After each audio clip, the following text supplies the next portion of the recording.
All right, so this right here is not hard work, but getting a body ready for a bikini competition like Sherry Zenizek and Michelle Hughes are doing, now that is hard work.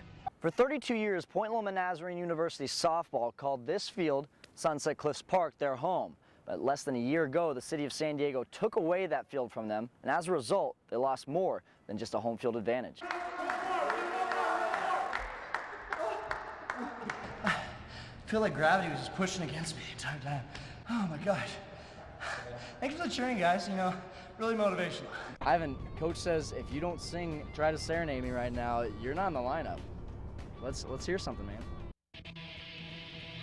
Now, Kyle Stanley with sports.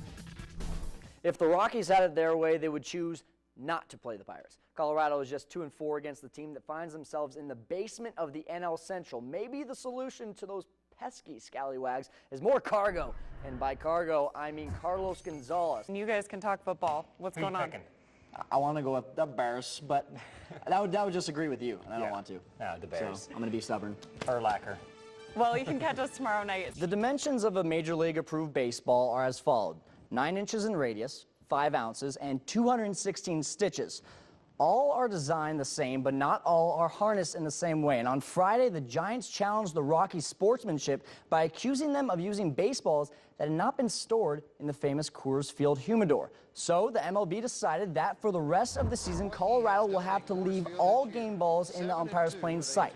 On to the actual game. Let's see just how good the humidor holds up tonight. Second batter of the game, Freddie Sanchez going to right center off Jason Hamill, and it's 1-0 in the home run count at 1 at your lower right-hand screen. Third inning, Rockies up 2-1, but Andres Torres with the shot to right and gone. It's 2-2, and our count is at 2. Final round of the Wyndham Championship. Start things off with Scott McCarron on the 7th hole. This long putt is for birdie and stops right on the lip. We're going to keep an eye on this shot. There it is in your lower left-hand corner. And there's Justin Leonard on 17 for a share of the lead.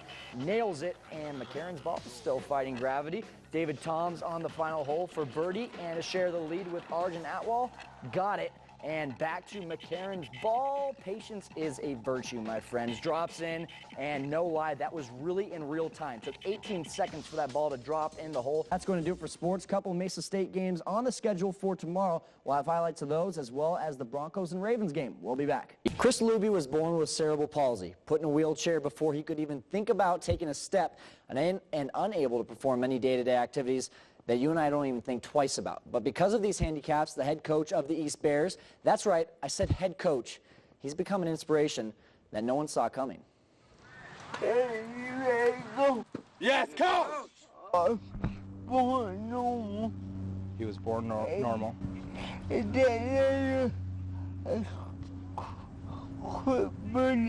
From then on, Chris's parents knew that he would not live a normal life. But don't tell Chris that. While watching football with his grandmother at a young age, he knew that he loved the sport, and he knew that he wanted to be a part of the wonderful game that it was.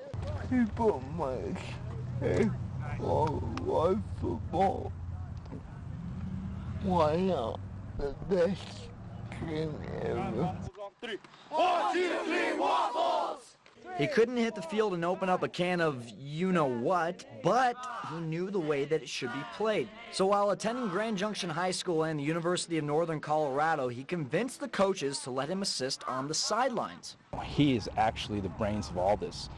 I've learned more football from him than anybody I know. He's been at the high school level, been to the college level, and got that information. It wasn't easy for Chris and Rick Diaz to convince the Junior Football League to let him become a head coach, but after an interview with the president of the league in 2004, Chris was named the head coach of the East Bears. So I went and I said, there's no reason he should not be the head coach, because I'll be his assistant for however long needed. And Diaz kept that promise to Coach Chris. He has been assistant and sometimes translator to Luby for 7 years now. But don't think Diaz picks up the slack because of Chris's disability. He implements our offense. He implements our defense. He calls plays. Yeah, we'll stand next to him on the sideline and say the numbers, but he's actually calling the plays that we're running in the game. And when it's game time, Coach Chris becomes... When game day, that hat turns around, I'm telling you. He flips it around, and it's maniac. So with such a passion and intensity for the game, you would think that Coach Maniac would have half a mind to throw on the pads and try out his luck. It would be nice to let somebody else sure, but that's not my style. Oh, boys. And after an adjustment period, his boys have bought into everything that Coach Chris teaches, whether it be about football or life. The first time I seen him, he was in a wheelchair, and it was kind of hard to get used to the idea. Since I've been with him for 2 years, it just got used to it. He showed me to never give up. Just sit down. It might get you down. Pop right back up. Pop right back up. Go tell somebody. That's my new motto.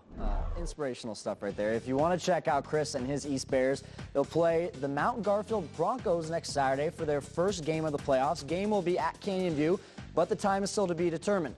We'll make sure to get that information on NBC11news.com. The Grand Valley track was prepared, the concession stands filled with greasy foods, and all of the bikes were tuned up and ready for those bumpy dirt roads. So it began the BMX Colorado State Championships. A 39-year-old out of North Glen, Colorado, Ray Lascombe. The Colorado State Finals are held annually. It's been at Grand Valley the past 3 years. We're the top track in the state of Colorado. And it was a site for family fun and really people of all ages and genders. But even if they were 5 or 55, each rider took their race seriously. It's my first championship, so I'm pretty pumped. It's very competitive. BMX brings a lot of different skill levels. So as the riders curved around the tight turns and flew over high hills, the excitement escalated. The riders here are all buzzed, ready to go, and excited about it. Each Colorado rider qualified for this championship race from one of 11 tracks within the state. It wasn't easy, but training never hurts. To compete at a high level, just like any sport, you have to kind of train for it and bring your A game if you're going to win the race. And just like any other sport, confidence goes a long way, no matter what age the racer might be. I've exceeded the standards pretty much, my parents say, because I was not that good when I started and now I'm an intermediate, so it's a huge jump for me. I thought I was gonna have a more challenge than that, but it was a little easier than I thought. But don't worry, the kids showed some humility. Well, I raced yesterday, didn't do so well in the main, crashed, so that's not that good. And at such a young age, you would think parents would hold their breaths around every turn, but in the case of Sue Hammett, she's her son's biggest fan. The parents and the kids have so much fun because this is where it all comes down to the finals and in all of the hard work that we've put out. He's been very, very dedicated and has worked very, very hard for this day. It all comes down to today. On to the actual races. Oh boy. Some had better luck than others, but they were all racing for a state championship and a coveted number plate. Winners will go home with the state champions get a backpack and number plate. Everybody races for numbers. The lower number they have, that means the more points they had throughout the year and the more competitive they were. So everybody's shooting for that number 1 plate. But even if they didn't win anything, they still got a plaque to show that they made it to the state championships. Really fun. Some of those kids had some great things to say.